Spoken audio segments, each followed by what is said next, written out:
Rich people are getting richer each and every day.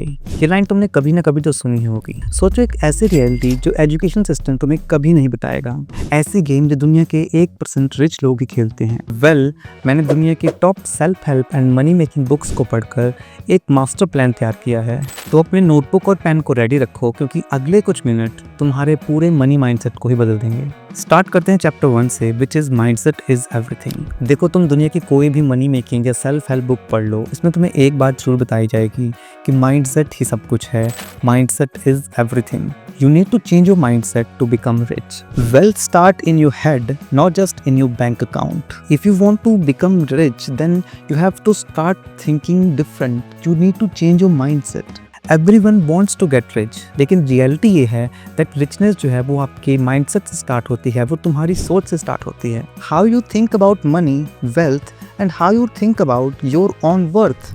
Rich dad poor dad जैसे किताबें तुम्हें केवल assets और लायबिलिटीज़ के बारे में ही नहीं बताती हैं।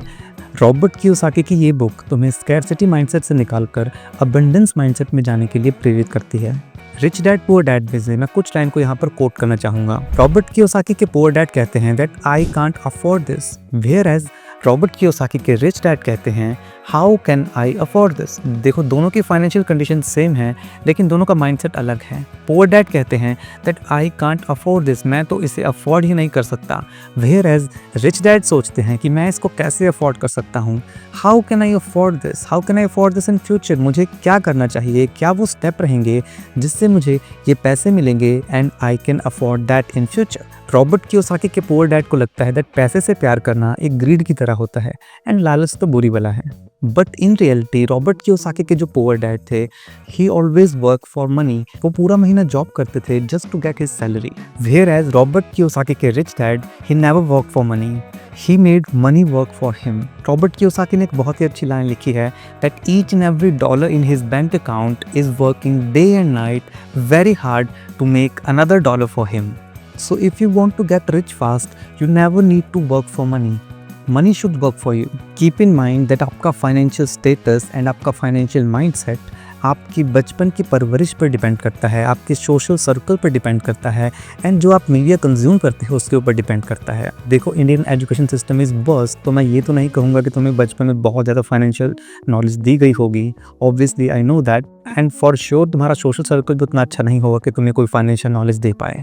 एंड ऑब्वियसली रील्स देख के तो तुम्हें क्या ही फाइनेंशियल नॉलेज मिलेगी। So you need to change this thing. इसी कंसेप्ट को मॉर्गन हाउसल ने अपनी बुक साइकोलॉजी ऑफ मनी में बहुत ही अच्छे तरीके से समझाया है। वो बताते हैं दैट पैसों के साथ हमारा व्यक्तिगत अनुभव हमारे इन्वेस्टिंग बिहेवियर को बहुत ज़्यादा अफेक्ट करता है। अगर तुम्हें बचपन से यही बताया होगा that you should not take risk with the money, then तुम कभी भी वो रिस्क ले ही नहीं पाओगे।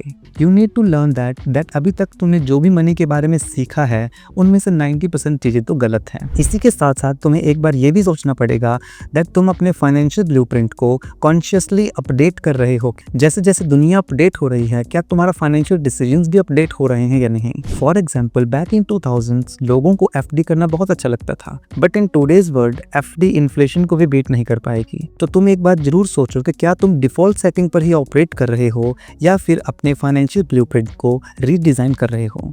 रिच डैड पुअर डैड में रॉबर्ट कियोसाकी ने एक बहुत ही ज्यादा अंडररेटेड कोट कहा है, the single most powerful asset we all have is our mind. If it is trained well, it can create enormous wealth in what seems to be an instant. तुम्हारे पास बहुत ही अच्छा एसेट है, वो है तुम्हारा माइंड। अगर तुम कोई न्यू स्किल लर्न कर रहे हो, instead of just wasting money, then you can just invest that skill to make more money. It is not how much you earn, but it's actually how much you learn, how much you adapt and how effectively you leverage your mind. Okay, तो mindset के बारे में तो बहुत सारी बातें हो गई। Let's move forward with our chapter 2, which is financial education. Note this line, if you want to get rich, you should have the financial literacy. Financial education बहुत ज़्यादा इंपॉर्टेंट है। तो अगर तुम्हारी एज 20 से ज़्यादा है और तुम्हें कंपाउंडिंग के बारे में नहीं पता, तो 200 रुपया बचाकर एक अच्छी सी बुक ऑर्डर कर लो। आई विल रेकमेंड कि स्टार्ट करो रिच डैड पुअर डैड से। ये बुक आपको 150-200 रुपये की आराम से मिल जाएगी।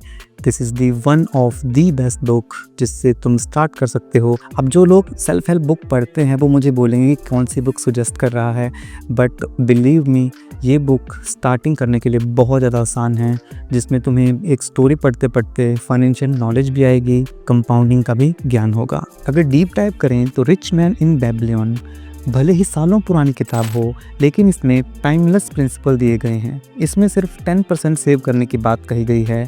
यही नहीं, ये पेइंग योरसेल्फ फर्स्ट के प्रिंसिपल पर भी फोकस करती है और उस पोर्शन को सेक्रेट ट्रीट करने को भी जोर देती है। ये एक साइकोलॉजिकल शिफ्ट क्रिएट करता है जहाँ पर सेविंग केवल एक काम नहीं है बल्कि एक इन्वेस्टमेंट है जो कि तुम्हारे फ्यूचर सेल्फ को और बेटर बनाएगी।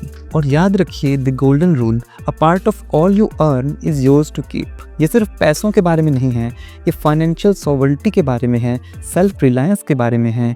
क्या आप एक्टिवली फाइनेंशियल नॉलेज सीख रहे हैं या आप विलिंग फॉर लक वाली अप्रोच पर चल रहे हैं? हर दिन जो आप बिना सीखे निकाल देते हैं वो आपका फाइनेंशियल इलिटरेसी पर डेप्थ बनता जा रहा है।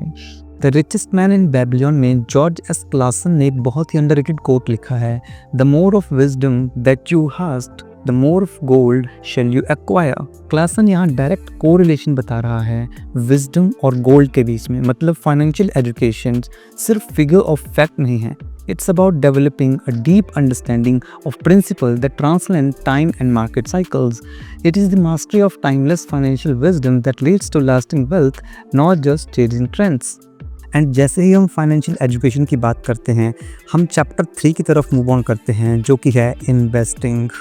आपको इन्वेस्टिंग की नॉलेज होना बहुत ज़्यादा इम्पॉर्टेंट है एंड इन्वेस्टिंग की नॉलेज आपको एक दिन में नहीं आएगी। It's a deep process. आपको 3-4 महीने डेली इसको देने पड़ेंगे। You need to learn about stock market, you need to learn about how gold prices are rising, how silver prices are rising. तुम्हें म्यूचुअल फंड के बारे में सोचना स्टार्ट करना चाहिए, तुम्हें अपना फाइनेंशियल प्लानिंग करनी चाहिए, तुम्हें अपने रिटायरमेंट के बारे में सोचना चाहिए, तुम्हें एक अमाउंट जो है वो अपने मन में डिसाइड करनी चाहिए। फॉर एग्जाम्पल, जब मैं 30 साल का हो जाऊँगा, I need to make 1 CR, that's a goal. And ये गोल कैसे आएगा? Through investing. बिना इन्वेस्ट किए I can never make 1 CR in my early 30s, right? So investing is really difficult, but once you start learning it you will make wonders out of it. Compounding को 8th wonder भी कहा गया है. So you need to learn about compounding, about mutual funds, about equity market. These are all the things that you need to learn if you want to become rich. तुम्हें आज कोई 1 करोड़ रुपए भी अगर दे देगा, but if you don't know about investing it, तुम्हारे पास अगले 3-4 सालों में 1 भी रुपए नहीं बचेगा। तुम कभी भी उस 1 करोड़ रुपए को ग्रो नहीं कर पाओगे। You will just spend it. तो तुम्हें स्पेंड नहीं करना है, तुम्हें ग्रो करना सीखना है। You need to make money from money. तो ये तो हो गए 3 chapter. Number 1 is mindset is everything, number 2 is financial literacy and number 3 is investing.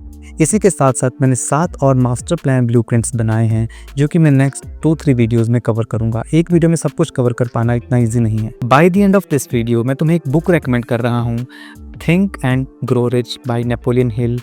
ये बुक बहुत ही ज़्यादा इजी टू अंडरस्टैंड है, इजी टू रीड है। आप इसका इंग्लिश वर्जन ही मंगवाओ, हिंदी वर्जन मत मंगवाओ। इससे तुम्हारी इंग्लिश रीडिंग हैबिट्स भी इम्प्रूव होंगी, मनी मेकिंग हैबिट्स भी इम्प्रूव होंगी। इसी के साथ साथ you will become a discipline investor as well. So think and grow rich एक बहुत अच्छी बुक है, you should order it right now. मैं लिंक नीचे दे दूंगा आपको। So do let me know your thoughts in comment section. मैं हमेशा कोई नई चीज़ सीखने के लिए तैयार रहता हूँ। So if you have anything to tell me, just comment down below. And that's all for today's video. See you in the next one.